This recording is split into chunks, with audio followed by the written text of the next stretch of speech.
Yeah. Yeah. Sometimes, I mean, if you're talking about the kind of pain that, I mean, let's go further and say it's not physical pain, but pain of the heart. Somebody hurt you. It goes for years and decades. And the reasons for the pain is already gone. Why is that? Well, that's the difference between pain and suffering, isn't it? Because your mind is still working, right? You just like you're clinging onto that pain, you're clinging onto that, and you just won't give up. You just keep turning into suffering, right? So that's what we do. That's our practice. That's really why we do what we do is really understanding how our mind works, right? How our mind works. And that's where a forgiveness practice can be very helpful as well. It's not Forgiveness so much practice. for the other person as for ourselves carrying around an unnecessary burden. So we can forgive the other person or ask for forgiveness for the other person, and then have forgive them, and then also forgive ourselves, but only to the degree that we're able to at that time. And that's a practice as well. There's a formal written practice for that too. If you don't mind, I'll give a short presentation. The word is called kusala. Kusala is translated into wholesomeness or skillfulness. The idea is that you are your own master, and if you have acquired a skill, you can choose. You can choose every time you have a thought, whether that should be a kusala thought or a kusala thought. Kusala is what's good for you, good for your mind, leaving good karma. Akusala thoughts, opposite of that, is the one that leaves bad karma. So what exactly is the kusala practice? The first of the kusala practice is to be grateful. So this is like muscle memory. You practice it so that it becomes natural to you. So whatever it is, you cling. It's like the life. It's like the life raft or the lifesavers. You just say, "I don't care. I want to be grateful. I'm just going to be grateful. I don't care what you say, what you do. I'm grateful of what I got." The first of the kusala is grateful. The second of the kusala is to be forgiving, accepting. The third of the kusala is to be generous. And the fourth of the kusala is to be engaging, is to find opportunities to help other people or whatever. So yesterday I went to a funeral. It's a very important funeral. It's my wife's mother, 92 years old. If it wasn't for the pandemic, I tell you the truth, she probably didn't have to die. She died out of loneliness. Her heart was failing, her stomach was failing, but she could have survived.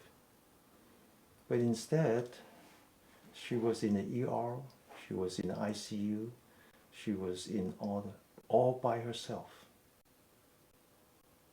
So it was a very, very sad time for us. Fortunately, all her children were by her bedside, all five of them, including their spouses. All 10 grandchildren were by their bedside. So in our tradition, we say that's a good death. 92 years old, what do you want? When the year that she was born, the average age in China was 32. She's now 92. I was asked to give the eulogy. I was asked to give the English version of the eulogy, with the idea that my daughter, one of the grandchildren, would write her story And then all I have to do is to translate it and to say it in English, in Chinese, sorry. My job was to say in Chinese, her job was to say in English. I got that all wrong. Except that I never got the draft until the morning. So by the time I got the draft, it was 5 pages, a couple thousand words. I wasn't going to just translate it. So, of course, I just make up my own story. I read it, some great story in there. I use it. I did it my own way. One of the great story was that out of the 5 children, the second last was a girl. She's actually now an attorney. Not only that, she works for the county of Los Angeles in the, I believe it's in the capital crime division. She's very high up. But the story that my daughter told was when she was young, when my sister-in-law was very young. And she asked her mother, my mother-in-law who had passed away. He says, why am I so short? Why am I so short? Why am I not as tall as my brother? Why me? Her mother, a very simple woman, a woman full of loving kindness, compassion, and wisdom. I never heard this story before. Somehow my daughter heard it, and in her eulogy, she said this story.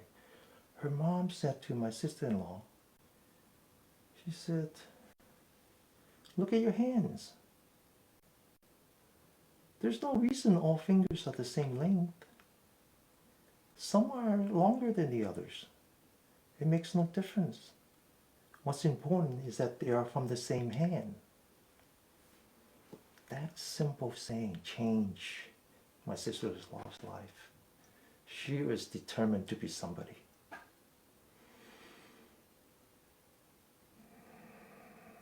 Practicing Kusala is like the hand. You have to be grateful that you have some fingers. You might not have 5. Some of us don't have all 5. Some of us might have 6. It doesn't matter.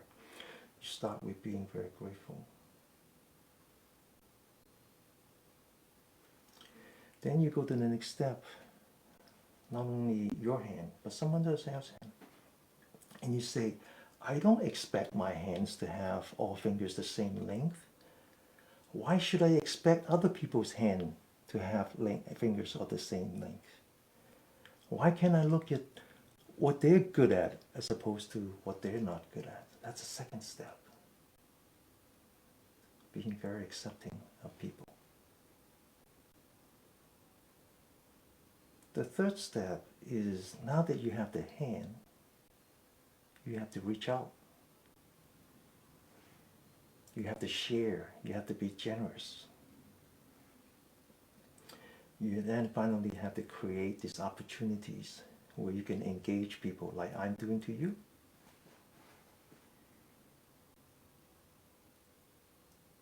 So that's what Kusala means. That's how we practice. And that's how you do self-healing of your mind.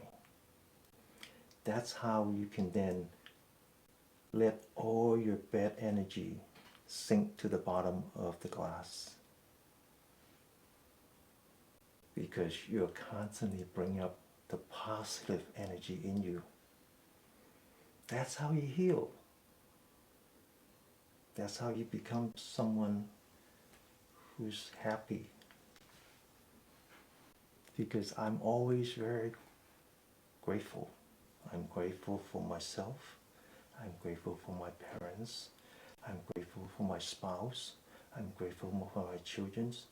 I'm grateful for the society. I'm grateful for all the people out there protecting us. The first line people, the people who drive ambulances within 2 minutes to come pick up my father when he had to go to the hospital. The people that came up to help him. I'm grateful. I am very grateful. I try to be very, very forgiving of myself first. I know there are things that I shouldn't have done, but every breath is a new breath, is a new beginning. Rather than focusing on all the things that happened in the past, let me just focus on what is in front of me. Because the next breath is going to be a much better breath. That's how you become forgiving. Then it's about generosity. It's about generosity.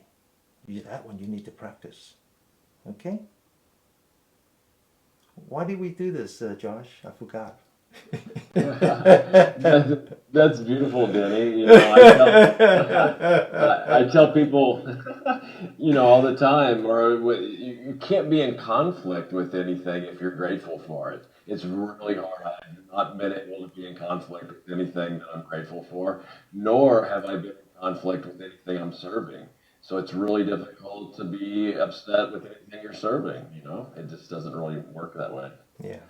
So that was beautiful. Denny, thanks so much for sharing, and everybody, thanks for being here and taking the time out for yourself and helping yourselves and all of us and the wider world and all beings. You know, Yeah. and any donations and thank you. Yeah, thank you for the donation. Yeah, absolutely. It all go to MABA, the Mid America Buddhist Association. Okay? All right, let's call it a day. It's been a long day. So see you guys next week. Okay? Keep up the practice. Bye. Bye bye.